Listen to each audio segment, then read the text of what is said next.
Bom dia a todos. Eu sou a professora Amanda Felipe Padovese, coordenadora do curso de nutrição do Centro Universitário da FMU.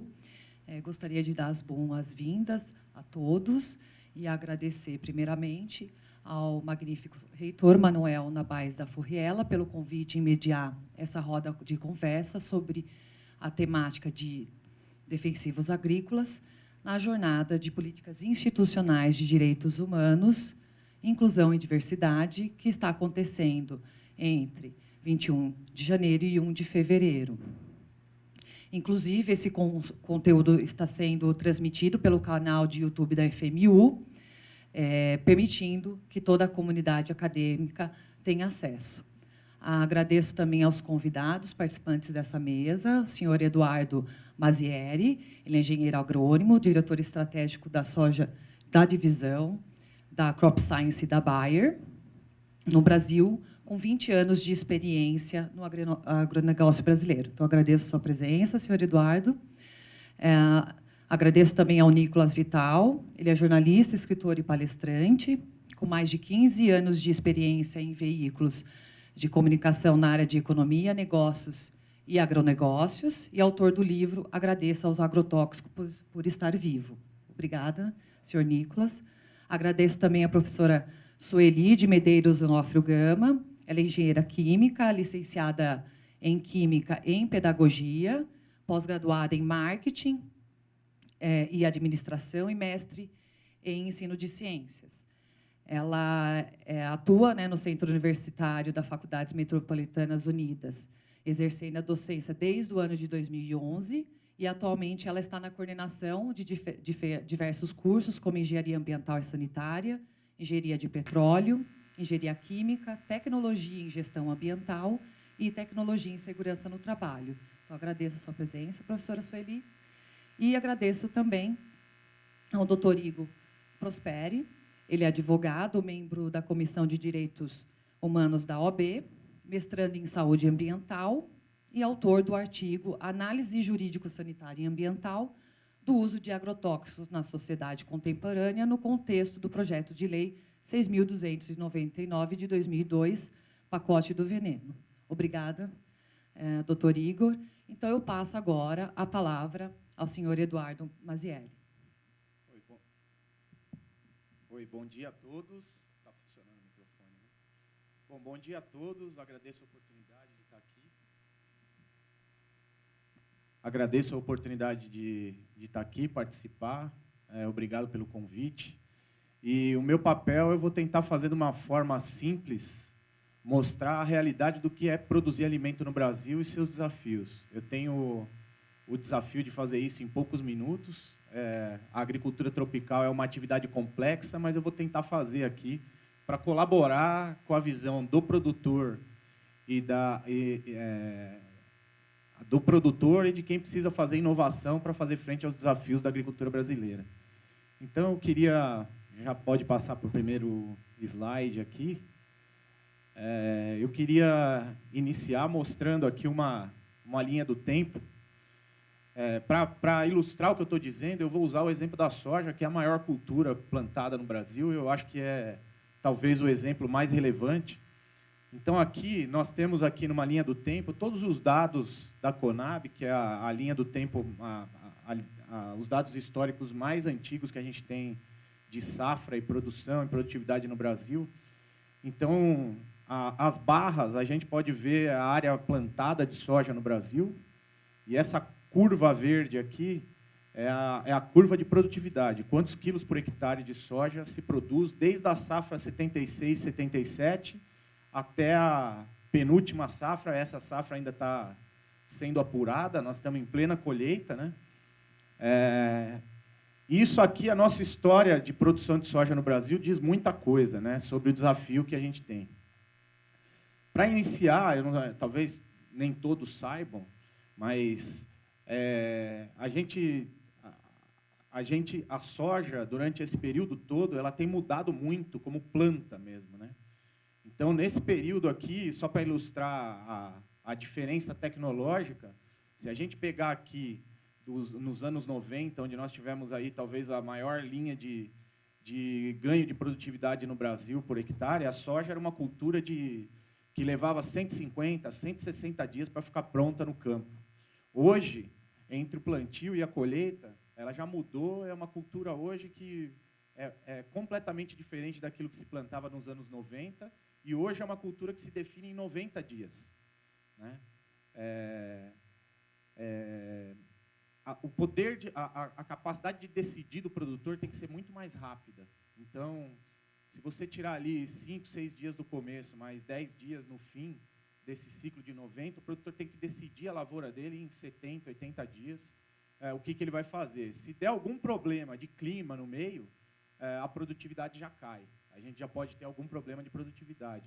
E isso explica muito esses sobes e desces aqui da linha de produtividade. Então, quando você tem uma grande seca, como a gente teve, por exemplo, no ano de 2004, 2005, no sul do país, você acaba tendo perdas de produtividade.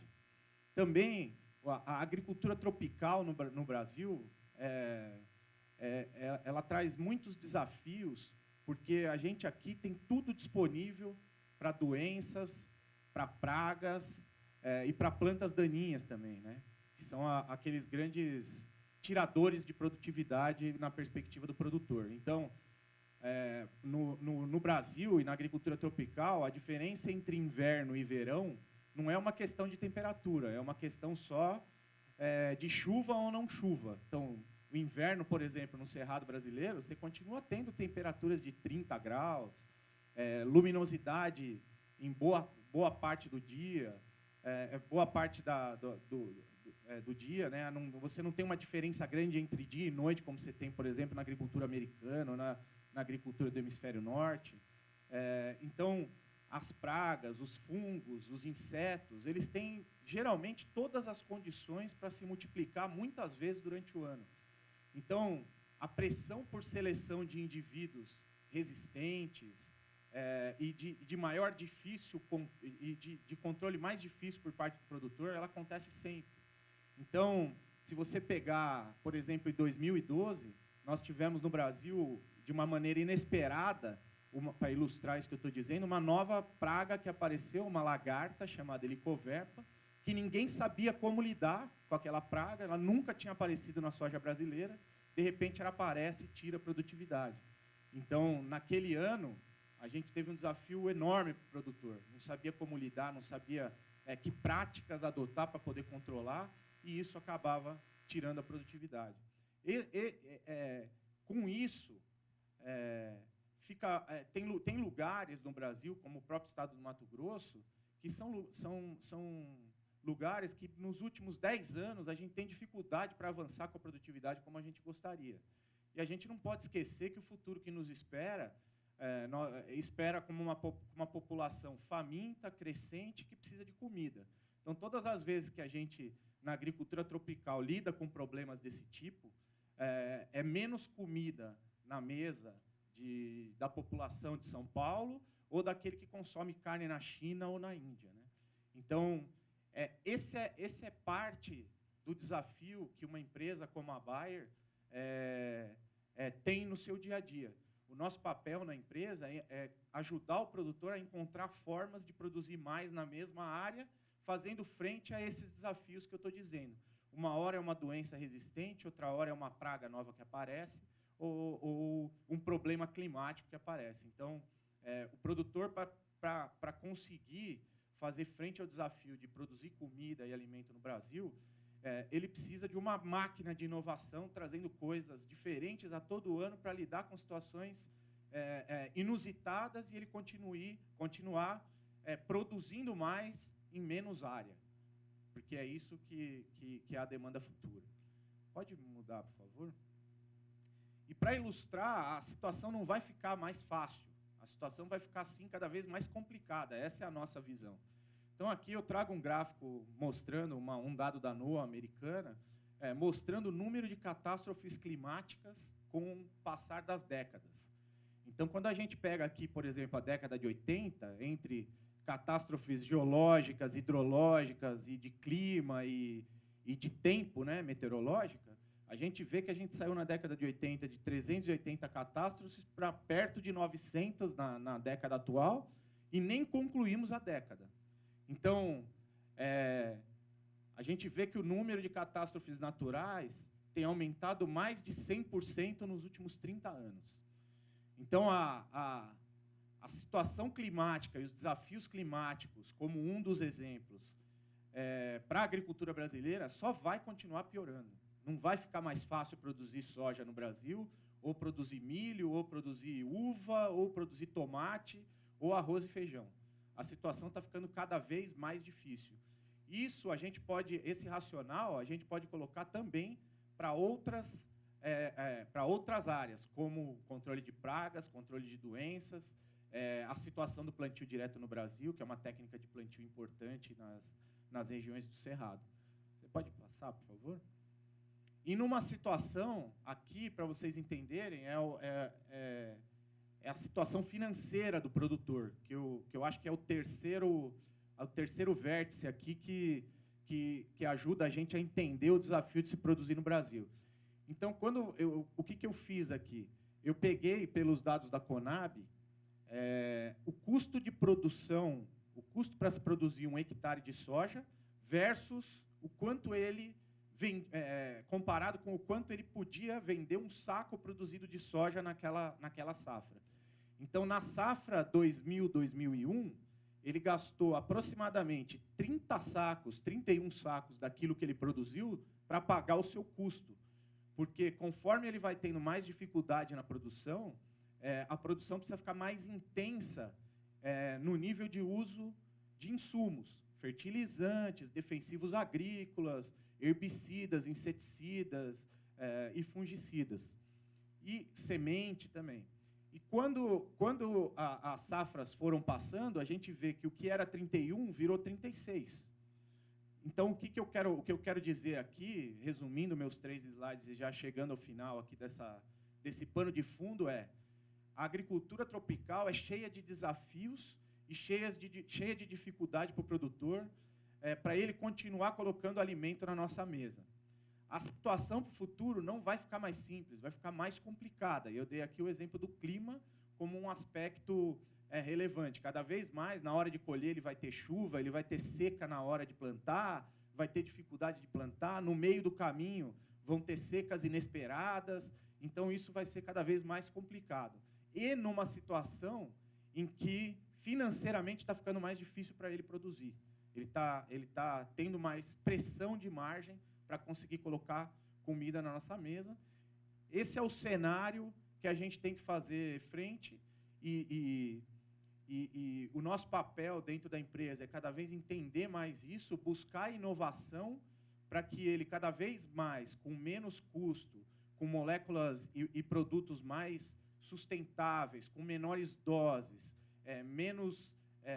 com uma situação melhor de toxicologia e etc., ele possa produzir soja no ambiente tropical, que é da onde vai vir o crescimento de produção de alimento no mundo. Então, nos ambientes temperados, a situação para se produzir já é mais difícil, porque tem uma escassez de recurso maior comparado com aquilo que a gente tem na agricultura tropical. Por outro lado, os desafios são maiores, mas as possibilidades também são maiores de produzir aqui. Então, é isso e agradeço.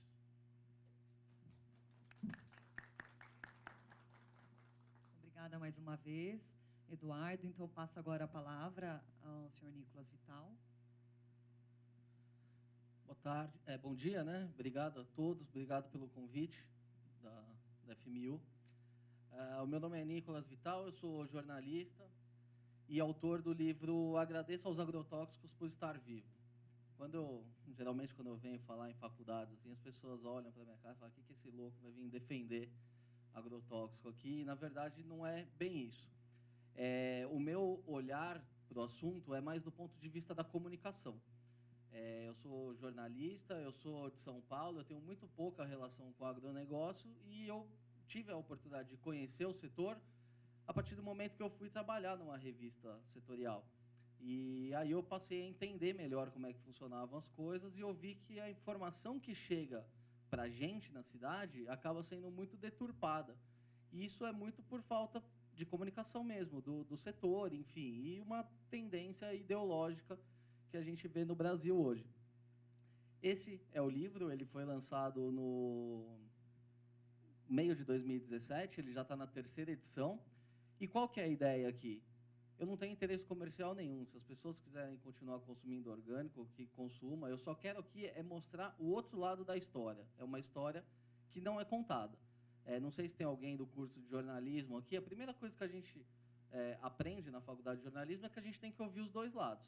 Nesse caso específico dos agroquímicos, a gente só escuta um lado, que é o lado ambientalista, o lado verde. A gente não leva em consideração a importância desse insumo para a produção.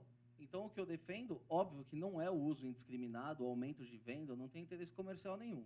O que eu defendo são as boas práticas. Eu defendo que o agroquímico é um produto fundamental para a produção, e fundamental, indispensável para a produção rural no Brasil, especialmente porque a gente tem um clima tropical e que a gente produz durante os 12 meses do ano, mas, ao mesmo tempo, a gente tem ataque de pragas durante 12 meses do ano. E a gente tem um desafio de produzir cada vez mais. A nossa população é crescente e a gente não pode abrir mão de parte dessa produção para as pragas. Então, a ideia desse livro é mostrar os agroquímicos sob um ponto de vista técnico e científico. Aí as pessoas falam, mas você é jornalista, você não conhece nada. Realmente. Por isso eu entrevistei mais de 50 especialistas no assunto. Engenheiros agrônomos, médicos toxicologistas, biólogos, produtores rurais, enfim, gente que é envolvida no assunto. Você passa para mim, por favor? A primeira coisa, quando a gente fala de agrotóxico, né, agroquímico, pesticida, praguicida, veneno, enfim, chame-os como quiser, é que o Brasil é o campeão mundial no uso de agrotóxico. Qualquer matéria que você for ver, vai estar falando isso. E a gente já começa de cara com uma mentira, porque isso não é verdade. O Brasil é, sim, o maior mercado de agroquímico do mundo. Isso as maiores vendas, o maior faturamento das empresas no Brasil. Por quê? Porque no Brasil tudo é mais caro. A gente tem custo Brasil, os impostos são altíssimos. Agora, esse daqui é um slide da FAO, que está disponível, está na internet, e aqui mostra o consumo em toneladas. Então, a gente vê aqui o Brasil, 377 mil toneladas. Os Estados Unidos, 407 mil toneladas. A China, 1.763 toneladas. Ou seja, a China usa mais de 5 vezes mais do que o Brasil. Só que, assim, nenhum jornalista teve o trabalho de entrar no site da FAO, que seria o básico de fazer e fazer esse contraponto.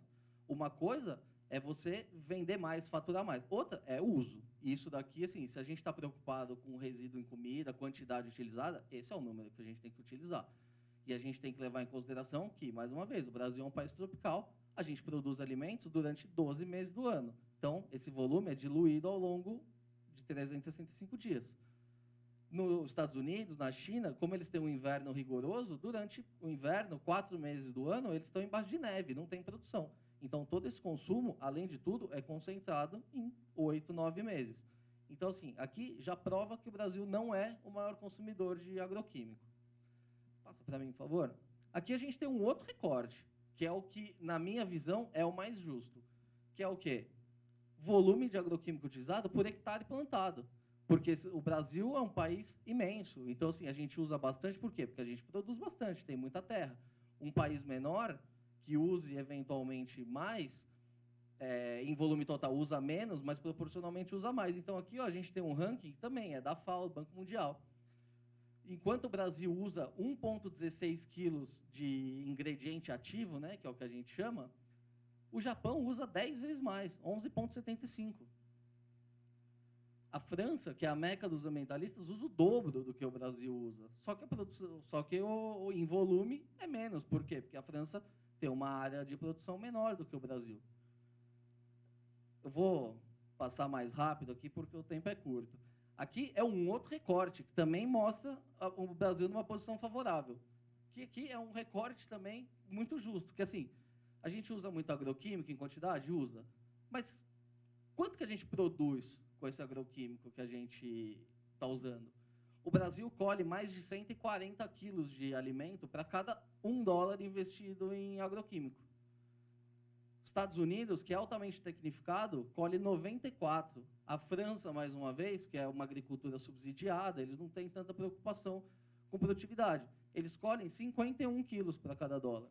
E o Japão, 8 quilos para cada dólar. Então, aí eu devolvo a pergunta para vocês. Quem que é o maior consumidor de agroquímico do mundo? É o Brasil ou é o Japão? Na minha opinião, é o Japão, que eles usam mais e proporcionalmente mais, colhem menos. Só que, curiosamente, o Japão é o país que tem a maior expectativa de vida no mundo, os menores índices de câncer no mundo. Eles têm mais de 100 mil habitantes com mais de 100 anos. Eu acho que os números provam que os agroquímicos não estão impactando tanto assim na saúde do japonês. Da mesma forma que não está impactando na saúde do brasileiro. Outro mito que existe, e esse, assim, beira o nonsense. Cada brasileiro ingere 5,2 litros de agroquímico por ano. Se a gente ingerisse 5 litros de agroquímico por ano, a gente já não estava mais aqui, para começar a história. Porque, assim, primeiro que não foi feito para beber, e segundo, que essa é uma conta totalmente deturpada. Eles chegaram a esses 5,2 litros pegando a produção, a venda total, que eles, enfim, não sei como que eles chegaram em litros, porque isso é medido em ingrediente ativo, que é em pó, então, assim, não dá para a gente medir isso em litros, e dividiram pela população. Isso permitiria dizer também que cada brasileiro fuma 400 cigarros por ano. Ponto. É a mesma comparação. É absurda, mas é igual. Peguei a venda de cigarro, dividi pela população. Eu não fumo 400 cigarros por ano. Provavelmente muitos de vocês não.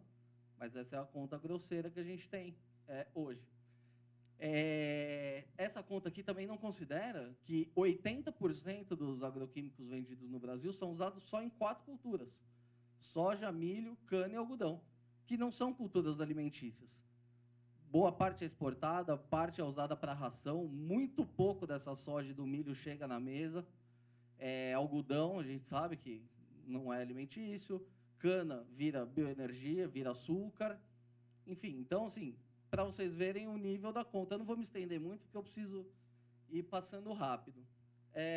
Se você entrar no Google e botar agrotóxico, Google Images, essa é uma das primeiras imagens que vai aparecer.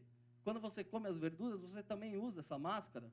Não, não precisa usar máscara. Por quê? A gente tem que encarar o agroquímico como se fosse o remédio das plantas.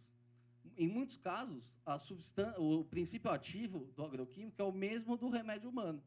Então, a gente tem que pensar assim, a gente está com uma micose, a gente vai fazer o quê? Vai passar um fungicida na pele para matar o fungo. Por que a planta, se tiver um fungo, a gente não pode tratar? A gente está na praia, cheio de pernilongo borrachudo. O que a gente faz? Usa um inseticida. Por que a planta, quando é atacada por insetos, não pode? Quando aparece uma barata na nossa casa, o que a gente faz? Pega aquele veneno e passa na cozinha, deixa lá, passa um monte, mata afogada a barata. Por que na lavoura não pode? Então, assim, a gente tem que parar para pensar que os princípios ativos são os mesmos, e a gente usa esse produto em casa e usa na lavoura. E assim como os remédios humanos, quando a gente ingere um remédio, ele não fica para sempre. A gente ingere esse remédio, ele vai surtir o efeito, e com o tempo a gente vai expelir todos os resíduos. Com a planta é a mesma coisa, por isso que é preciso respeitar todas as indicações de uso e principalmente o período de carência. Quando você aplica um produto em determinada cultura, está escrito lá, usar tanto, por tanto tempo, enfim. E, principalmente, aguardar o período de carência. Período de carência, 30 dias. Depois de 30 dias, não vai ter resíduo mais. A planta já vai ter metabolizado aquilo tudo e, enfim, os números do Programa de Análise de Resíduos mostram que hoje no Brasil, cerca de 40% dos alimentos convencionais não têm resíduo de agroquímico. Por quê? Porque o produtor aplicou direito, esperou o tempo necessário. Então, assim, não há o que temer em relação aos resíduos, desde que eles estejam no limite máximo estabelecido pelo Codex, que é um limite internacional que é super seguro. E aí, assim, entrando já, por que o agroquímico é tão mal visto no Brasil? Porque existe uma campanha contra de um setor que precisa se promover, que é o setor de orgânicos. E como que você promove um setor que não oferece vantagens? Denegrindo o teu concorrente. Então, assim, por que o nosso amigo Marcos Palmeira está aqui? Porque ele entrou no meu livro num dia que eu estava lá escrevendo o livro e ele estava lá falando que ele ia salvar o mundo com orgânicos e tal, porque ele, além de ator, ele é produtor de orgânicos, ele tem uma loja lá no Leblon que vende orgânicos. Aí eu liguei na loja dele para saber quanto custava, né? Enfim. Para minha surpresa, 1 quilo de maçã lá custava R$23. Na mesma hora eu entrei no supermercado online para ver quanto custava 6. Então, assim, que mundo que esse cara vai salvar vendendo o produto por 4 vezes o preço do convencional? Então, assim, o discurso é muito bonito, mas na prática tem um interesse comercial por trás, sempre tem. A Bela Gil, mesma coisa. Até outro dia, ela era a filha menos famosa do Gilberto Gil. Aí ela foi para os Estados Unidos, fez um curso, voltou PhD em toxicologia. Fenômeno. O que chama atenção, isso daqui é o site da ONU, e ela está falando que comer é um ato político, diz Bela Gil, pela democratização da alimentação saudável. Eu fiz a mesma coisa, vamos ver o que ela está fazendo pela democratização da alimentação. Entrei lá no site dela, está aqui ela vendendo um produto, ó, melado de cana, R$25. Um produto similar, também gourmet, R$9,90. Que democratização é essa? Então, assim, a gente tem que analisar melhor quando essas pessoas falam, porque sempre tem um interesse comercial por trás. E uma coisa é, assim, os orgânicos são produtos de nicho voltados para as classes mais ricas, isso sempre foi, sempre vai ser, e não é no Brasil, é no mundo todo. Por exemplo, a Dinamarca, recentemente rolou um fake news falando que eles seriam 100% orgânicos até 2020. Eu dei risada, porque não vai ser, é impossível. Mesmo a Dinamarca, sendo um país pequeno, produzindo quase nada, tendo um inverno rigoroso que já faz parte do controle das pragas, mesmo assim, só 7,6% do mercado é orgânico. Eles são ricos, eles poderiam pagar se eles quisessem. No Brasil, o mercado é de 0,5%.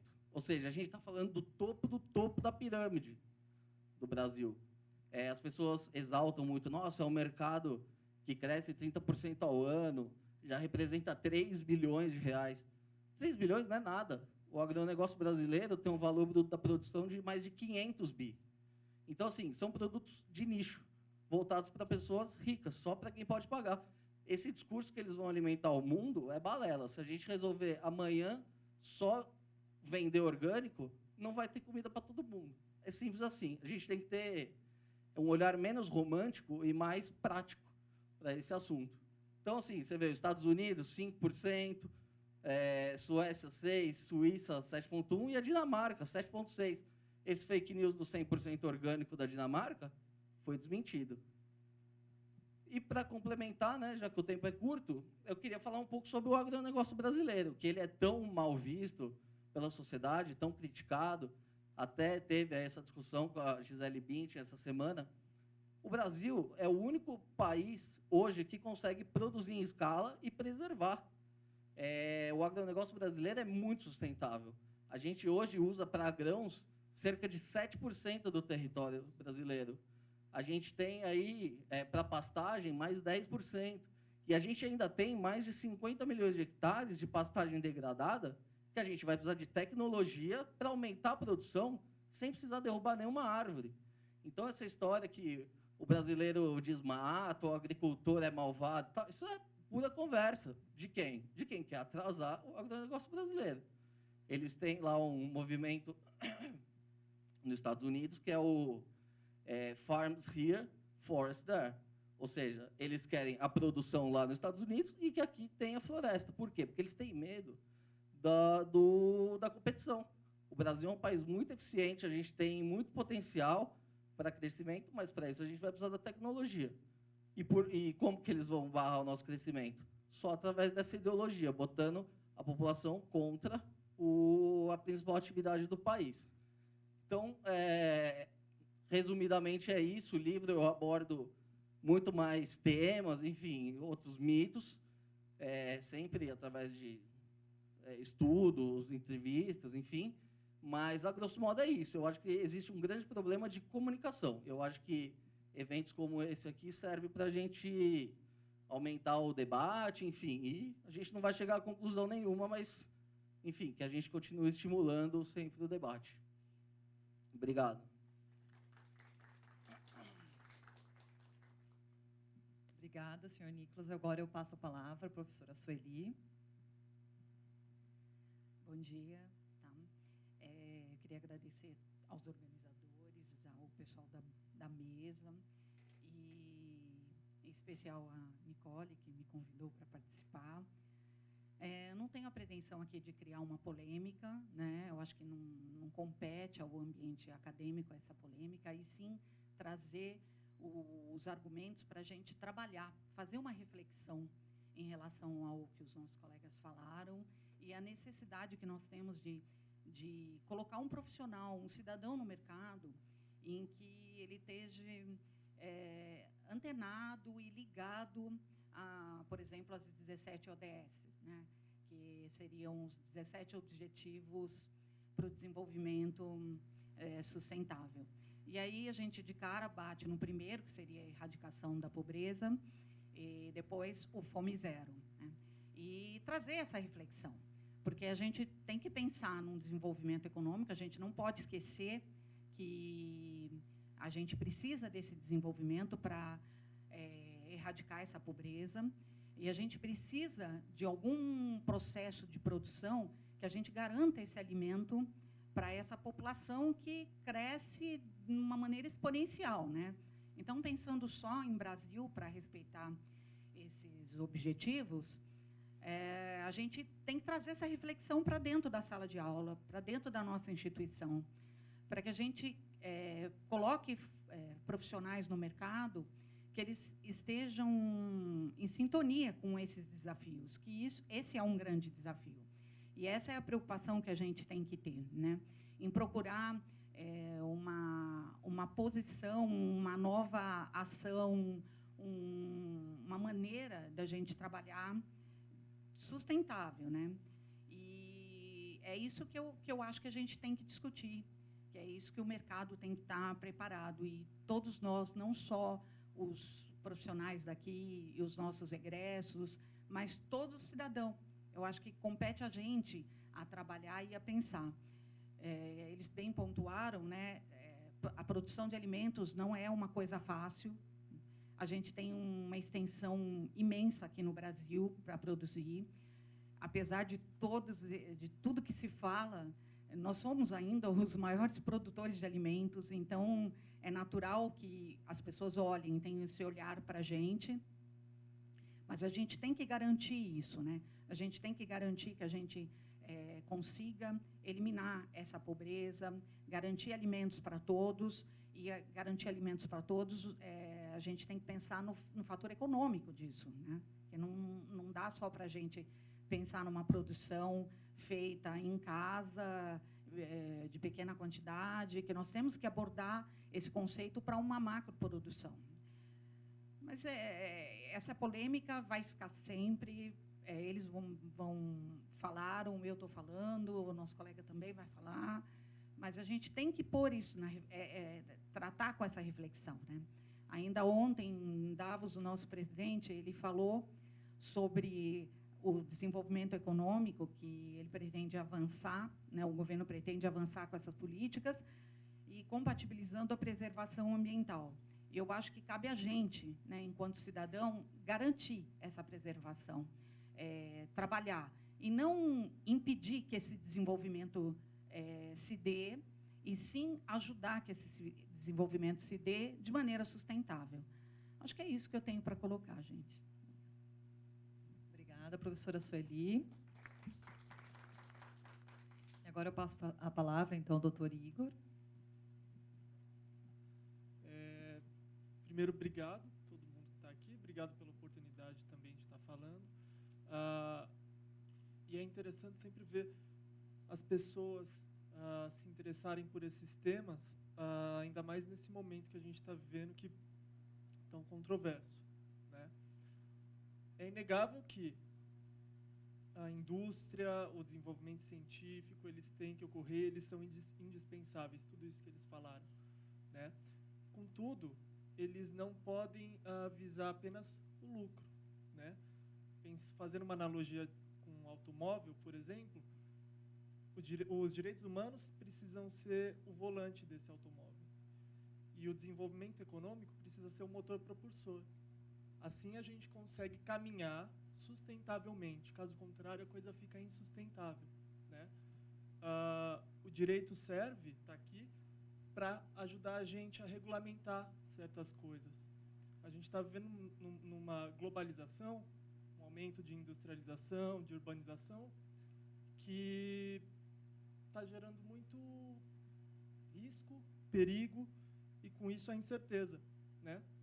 O agrotóxico é um instrumento recente, então a gente ainda não tem todas as certezas do que ele pode causar. Agora que a gente está começando a ter alguns indícios disso. E o material é bem farto, tá? Sobre os perigos e os riscos que ele traz para a saúde. E quando eu digo saúde, eu falo da saúde única, tá? Eu digo a saúde ambiental, a saúde humana, a saúde do animal não humano também. Eu digo quanto a todas essas esferas. Como eu disse, o material é farto e o Brasil ele é um ator principal nessa discussão, porque ele é o que mais produz, né? Ele está ali entre os que mais produzem, consequentemente, o que mais consome agrotóxico. Por isso que as leis precisam vir para regulamentar o uso, né? Dada a incerteza dos riscos trazidos. E recentemente, não é tão recentemente, mas emergiu agora esse assunto, do projeto de lei que eles estão criando, que ficou conhecido como o pacote do veneno. Qualquer lei, a maioria delas, por exemplo, vem quando se tornam midiáticas, ganha um nome, porque é mais fácil você lembrar pelo nome do que pelo número, como a Lei Carolina Dickmann, a Lei Maria da Penha, esse ficou conhecido como pacote do veneno. Eles juntaram vários projetos de lei e fizeram esse, tá? Que ainda está para ser aprovado, está tramitando. O que esse projeto ele tem como objetivo? Ele visa flexibilizar o uso e a entrada de alguns produtos agrotóxicos, tá?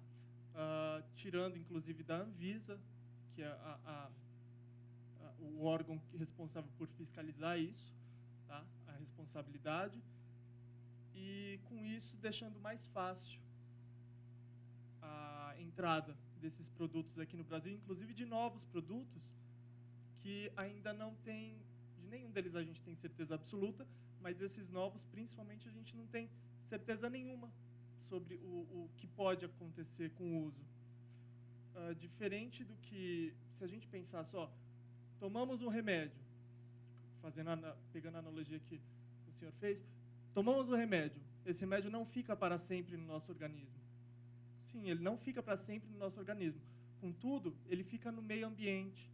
E o remédio, ele vem envolto também em embalagem. E essa embalagem também é um perigo. Uma das coisas positivas que o agrotóxico trouxe, que a lei é muito eficiente nesse ponto, é sobre a logística reversa, o descarte das embalagens do agrotóxico. Tem uma eficiência muito grande, e isso é muito positivo, porque eles conseguem fazer a logística reversa e fazer um descarte de forma adequada da maioria dessas embalagens. Isso poderia ser reproduzido em outras coisas, com outras embalagens, né? Não é só coisa ruim que tem o agrotóxico. Precisa do agrotóxico para uma produção em escala? Sim, ainda precisa. A questão da logística reversa também é ótima. Precisa ser reproduzido em outros tipos de embalagem. Contudo, o risco e os perigos que traz, que esse tipo de uso traz, ainda são incertos, e o que a gente já tem são muitos documentos falando sobre doenças causadas pelo agrotóxico, principalmente nos trabalhadores, né? E a gente não sabe como isso dissemina para o meio ambiente.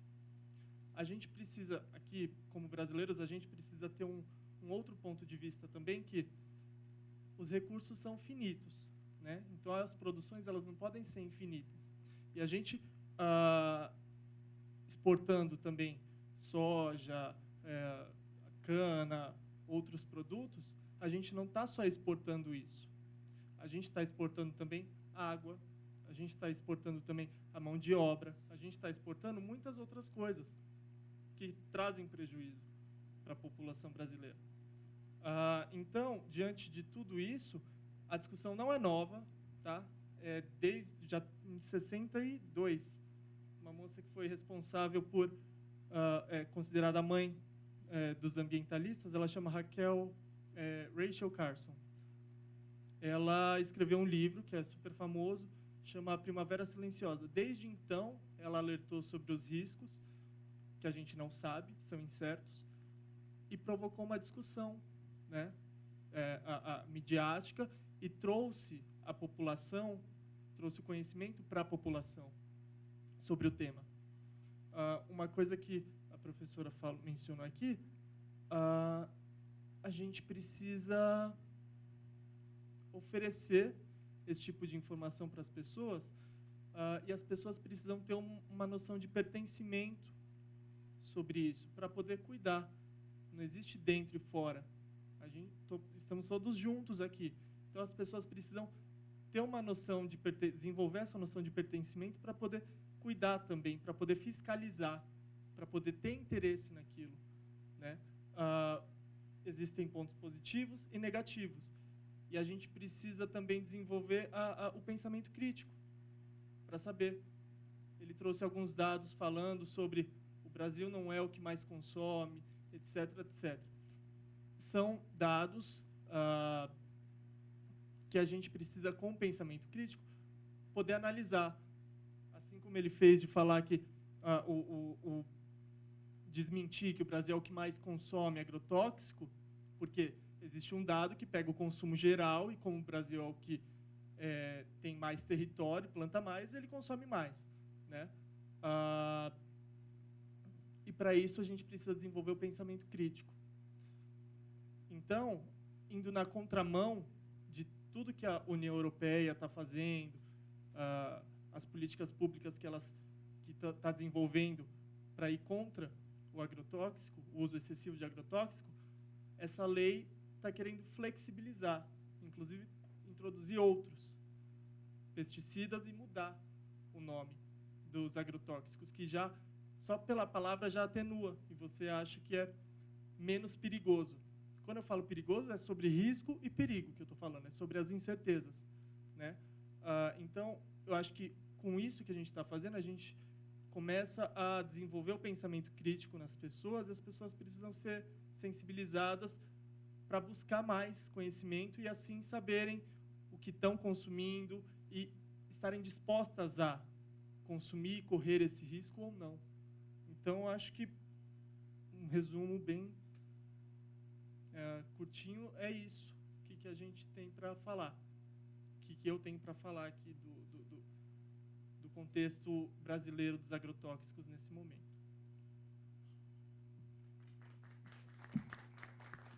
Obrigado, doutor Igor. Eu gostaria também de fazer um comentário, né? Eu sou da área da nutrição, então, aí em contraponto, falando um pouco da saúde e da segurança alimentar e nutricional, que entra o direito humano à alimentação.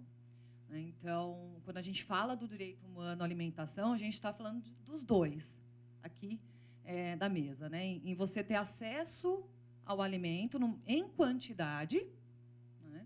Assim como em qualidade e seguro para consumo, né? Então, o trabalho conjunto, participação da sociedade, um trabalho intersetorial é muito importante para que a gente avance, né, na erradicação da fome, diminuição da pobreza. Então, queria só fazer esse comentário e também abrir agora para debate. Então, passo aí, tanto os membros da mesa quiserem comentar mais alguma coisa e também para os participantes, né, os ouvintes, a fazer perguntas.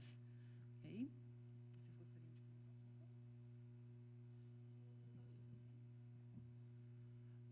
Eu queria só falar um pouquinho sobre essa questão da segurança, né? Mais uma vez, eu não sou assim, defensor do uso indiscriminado nem nada, mas sim da tecnologia. E esses estudos, eles existem dos dois lados. A gente está falando disso, pesquisando isso há mais de 50 anos, e a gente não chegou a definição nenhuma. Claro que ainda existem muitas dúvidas, mas eu acho que sim, que a gente já tem uma massa crítica, né? Porque se a Rachel Carson falava isso em 62, eu li o livro dela, tem um ótimo documentário dela no Netflix até, muito do que ela profetizou não aconteceu. A gente está vivendo muito bem, as pessoas vivendo mais e melhor, e uma coisa que é pouco falada, a Rachel Carson ela não era contra os agroquímicos, ela era contra o uso indiscriminado, que aconteceu nos Estados Unidos naquela época. Mas a gente tem que lembrar que os defensivos eles foram fundamentais para combater a malária, eles salvaram muitas vidas. Então, assim, se a gente pegar o custo-benefício, ele é altamente positivo. E só o outro comentário que eu queria fazer em relação ao nome agrotóxico, esse é o nome que é exclusivamente usado no Brasil, em nenhum outro lugar do mundo é usado agrotóxico. Eu não sou defensor de defensivo fitossanitário também, como prevê a lei. Eu sou defensor da palavra pesticida, que é a palavra correta. Porque no mundo todo é pesticide, e é a palavra mais precisa porque é pesticida, é o que mata as pestes. Ele não intoxica o agronegócio. Então, só queria fazer esses dois comentários em relação à segurança, que a gente tem uma massa crítica e ao custo-benefício, em relação ao nome, que se fala muito, mas eu concordo com a mudança para o nome pesticida, que seria o mais preciso. Mas, no mais, estou de acordo. A gente precisa... A luta deve ser não pelo banimento de agrotóxicos, pela entrada... Não, a nossa luta deve ser pelo uso correto. É uma ferramenta que é indispensável para a agricultura. Se hoje a gente tem comida barata na mesa, muitas pessoas falam, mas o Brasil produz só soja e ninguém come soja. A gente não come diretamente, mas se a gente hoje tem frango barato, porco barato, é porque o Brasil é um grande produtor de soja. Em nenhum lugar do mundo a gente tem uma proteína tão barata. E é tudo graças ao agronegócio. E são histórias que não são contadas pelo setor. É por isso que a gente cria essa visão ruim do agronegócio. Mas eu acho que a nossa luta deve ser pelo uso correto, por uma fiscalização mais ativa, por controles de produtos na ponta, análises mais frequentes, mais rígidos, e não pela simples luta pelo agrotóxico. Eu acho que era isso que eu queria comentar mais.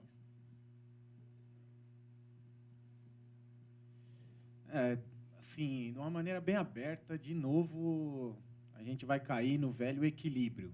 Eu acho que nós temos que buscar equilíbrio entre as coisas. Nós precisamos ter uma legislação que seja segura, que dê as respostas que a gente precisa ter hoje na agricultura, no direito humano, na qualidade e na disponibilidade de alimento.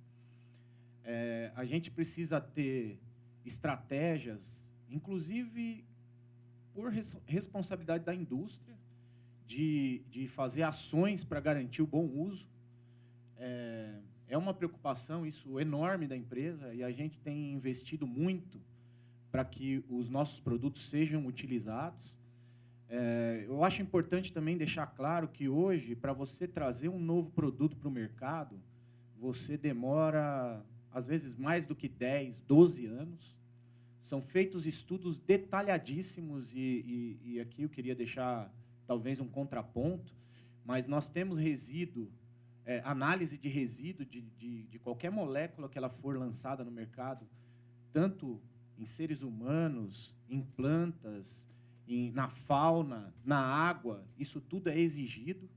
Existem níveis diferentes de legislação, por exemplo, a legislação americana, ela lida com uma característica de risco. É muito mais flexível do que a brasileira, que se der algum indício de que tem algum problema para a saúde humana, você simplesmente não obtém o registro do produto.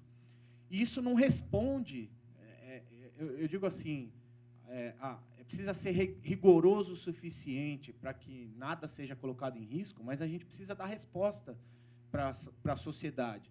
Então, eu vou dar um exemplo muito pessoal meu. Eu trabalho com desenvolvimento de produto e entendendo a realidade do produtor desde quando eu entrei na Bayer em 2007.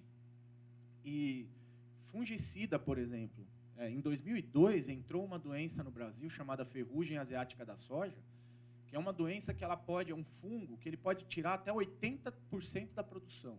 Então, se você tem 1 hectare de soja e você está ali pensando em produzir 50 sacos, essa doença ela tem capacidade de te tirar 40. E ela é uma doença que ela muda, o fungo muda muito. De 2009 para cá, nós já tivemos pelo menos 4 reportes científicos de mutação dessa doença de lá para cá.